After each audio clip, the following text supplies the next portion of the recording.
ሱረቱ ምንትሲን አንቡ ነው የሚላቸው። ራሳቸው አንቡት፣ እኔ ከማነበው እናንተ አንቡት ነው የሚላቸው። አለቅ ራሳቸው ናቸው ያደረጉት።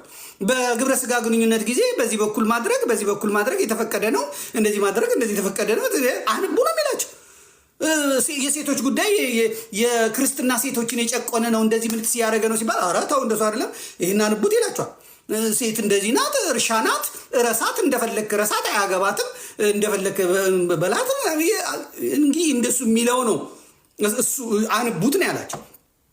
ሴቷ እንደዚህ ባሌ እምቢ ስለው ቢፈታኝስ ልገናኝ ሲለኝ መፍታት ይችላል ወይ? ኒካው ማውረድ ይችላል ወይ? አዎ ይችላል። ምን አባሽንስና ነው አንቺ ሴት ምንድናት? እርሻ ነሽ አንቺ ዝም ብለሽ ታረሺ ይላልና ይሄ ከሴቶች መብት እንዴት ይታያል? እንግዲህ ንጽጽር ማለት ከክርስትናው ጋር ከምኑ ጋር እያነጻጸረ ነው እንትን የሚለው።